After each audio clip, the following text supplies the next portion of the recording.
ओम नारायणाय विद्महे वासुदेवाय धीमहि तन्नो विष्णु प्रचोदयात्। ओम भगवते वासुदेवाय। ओम शांताकारं भुजगशयनं पद्मनाभं सुरेशं विश्वधारं गगनसदृशं मेघवर्णं शुभांगं लक्ष्मीकान्तं कमलनयनं योगिभिर्ध्यानगम्यं वंदे विष्णु भव्यहारं सर्वलोकैकनाथम। नमस्कार दोस्तों, आपका हमारे सुनीता भक्ति चैनल में हार्दिक स्वागत है।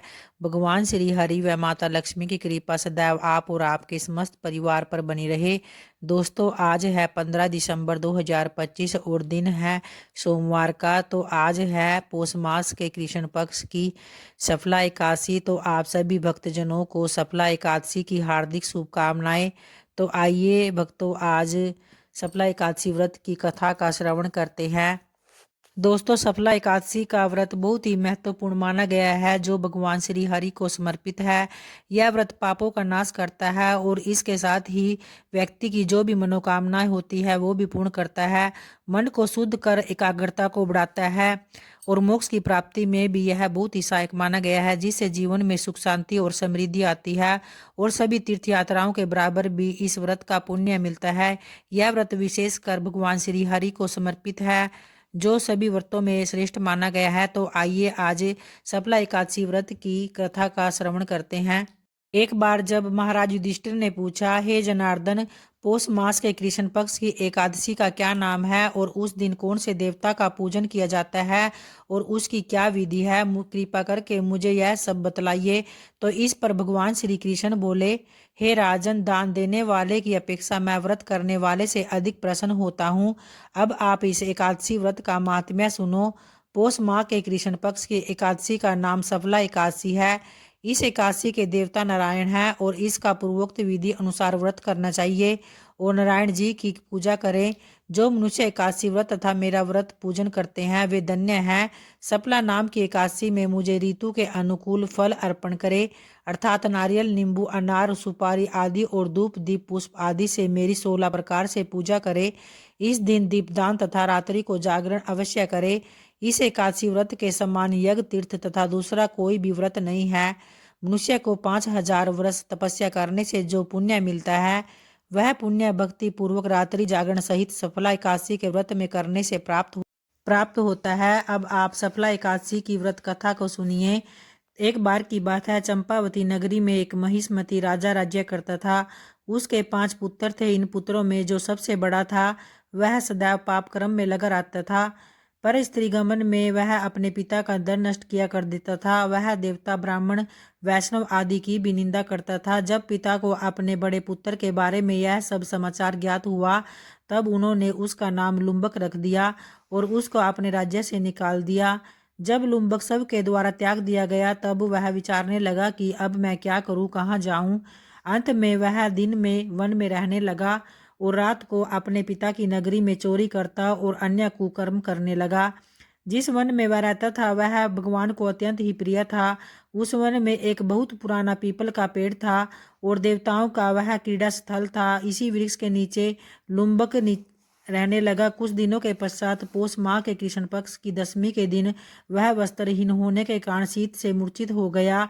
वह रात्रि को जब सो न सका तो उसके हाथ पैर अकड़ गए। उसका दिन और वह रात्रि बड़ी कठिनता से बीती।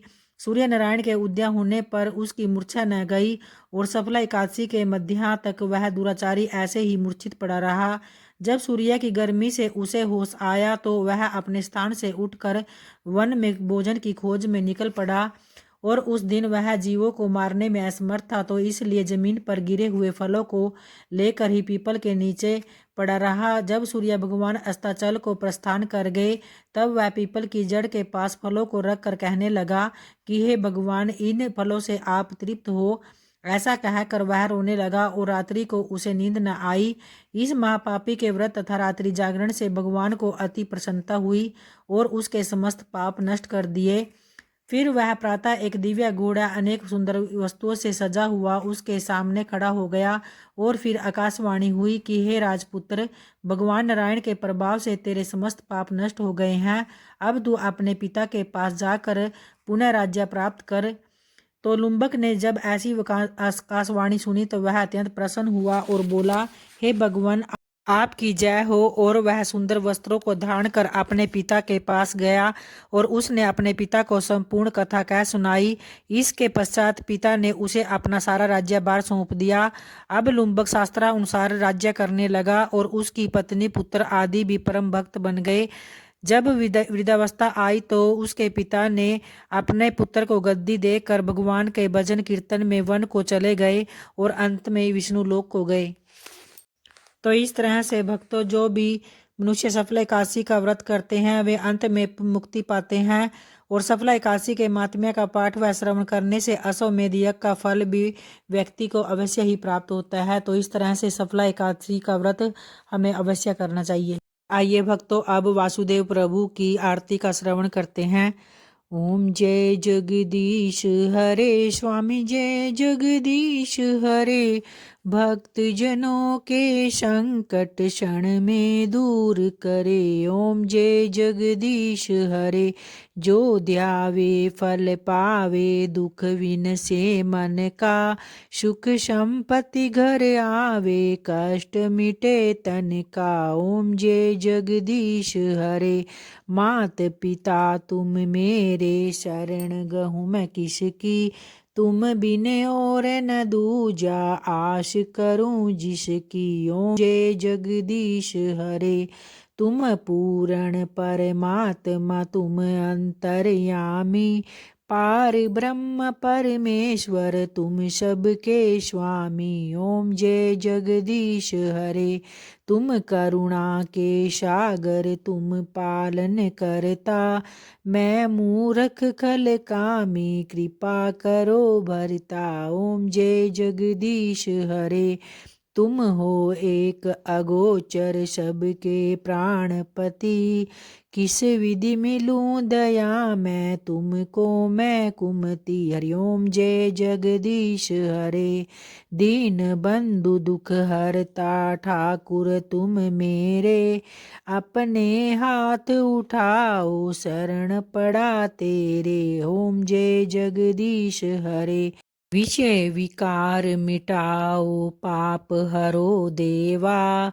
श्रद्धा भक्ति बढ़ाओ, संतों की सेवा। ओम जय जगदीश हरे।